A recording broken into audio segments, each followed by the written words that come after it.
আজকে আমি কাঁকড়ার ভাপা করব। এই দেখেন জ্যান্ত কাঁকড়া, যমুনার কাঁকড়া, আমাদের এখানে নদী আছে, এই নদীর কাঁকড়া, পাতি কাঁকড়া। এই কাঁকড়ার ভাপা হবে। এখন কাটবো, কাঁকড়া কাটা দেখাচ্ছি, এরপরে ভাপা কী করে হবে সব বলে দেবো, দেখিয়ে দেবো। এই যে কাঁকড়া কাটছি, দেখেন কেটে এই জলে রাখলাম। আমি আগে ধুয়ে নিয়েছি, আবারও ধুবো।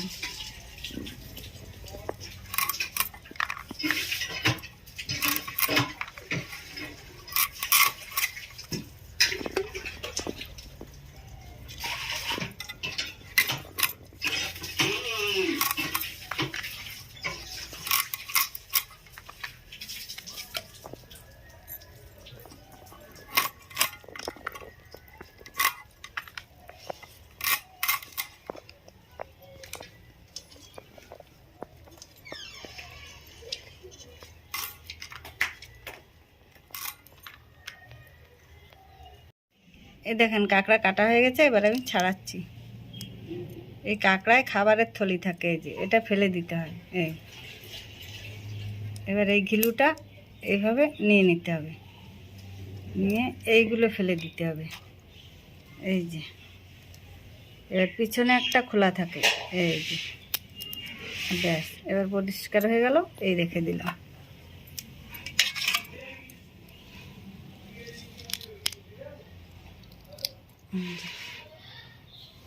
দেখে নেন।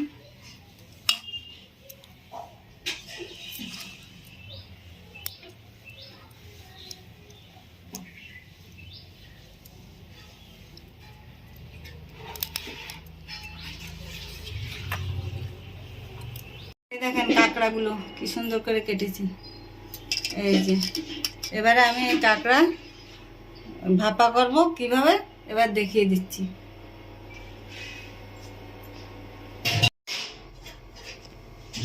দিলাম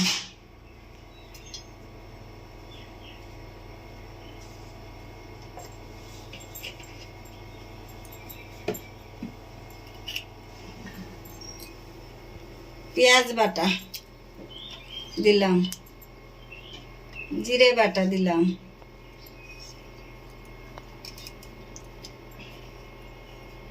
একটু আদা বাটা, দেব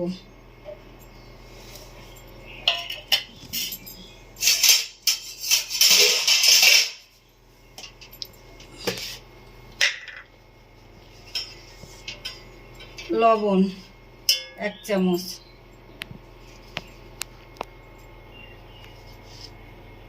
আরো একটু দিলাম।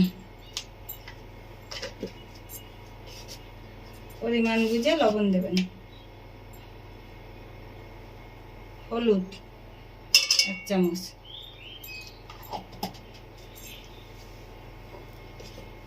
এবারে দেব শুকনো লঙ্কা বাটা। এগুলো আমি আগেই বেটে রেখেছিলাম।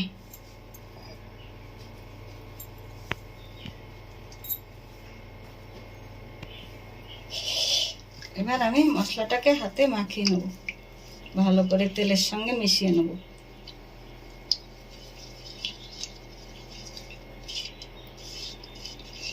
এই দেখেন কি সুন্দর একটা ঝাঁজ বেরোচ্ছে, চোখে যাচ্ছে, চোখটা জ্বালা করছে, নাক জ্বলছে। সর্ষের তেলের একটা ঝাঁজ। এবার দেখেন কি করি, কাঁকড়াগুলো এই যে একটা করে সাজাতে হবে।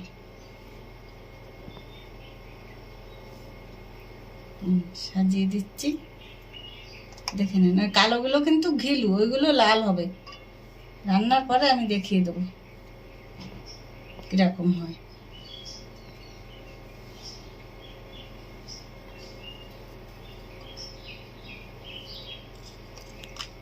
এই ঘিলুগুলো সাদা হবে, এই হলুদ ঘিলুগুলো।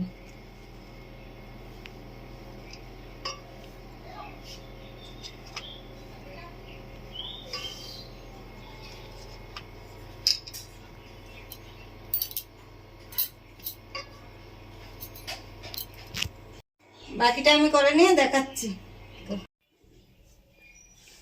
সাজানো হয়ে গেছে, আমি অল্প একটু জল দেবো।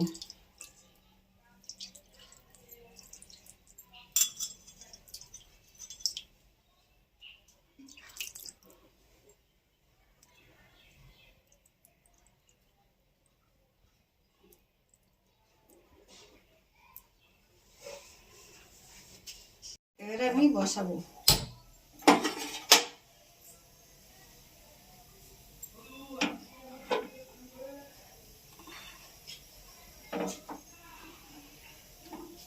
আরো একটু জল দেব আমি।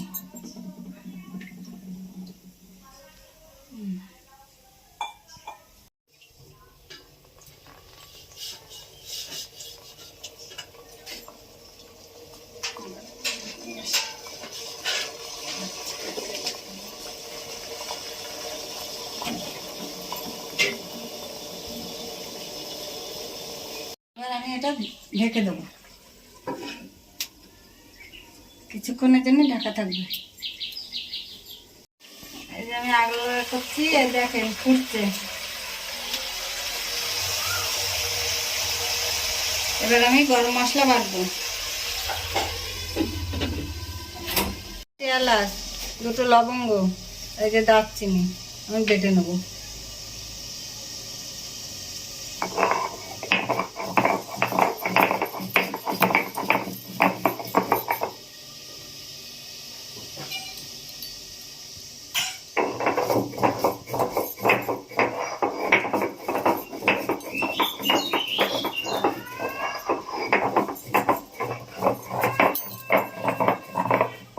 আমার বাটা হয়ে গেছে, আমার কাঁকড়া প্রায় রেডি, ভাপাটা প্রায় রেডি হয়ে গেছে।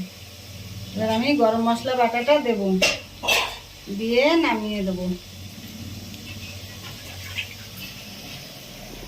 এই দেখেন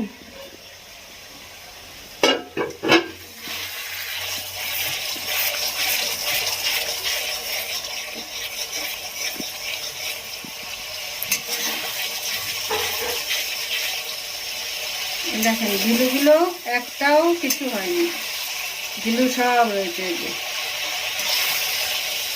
এই যে সব ঘিলু, একটা ঘিলুও ভাঙেনি।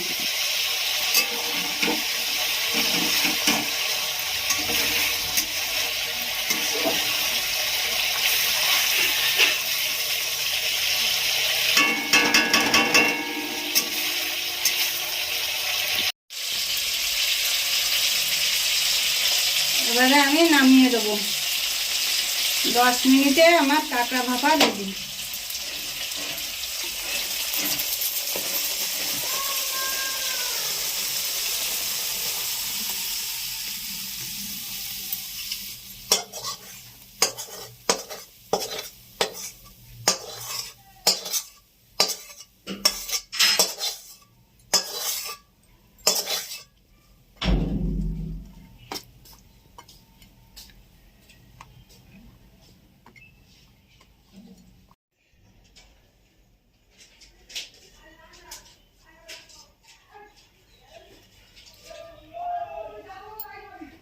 এইভাবে আপনারা এই কাঁকড়া, পাতি কাঁকড়া ভাপিয়ে খেয়ে দেখবেন, খেয়ে জানাবেন কেমন হলো।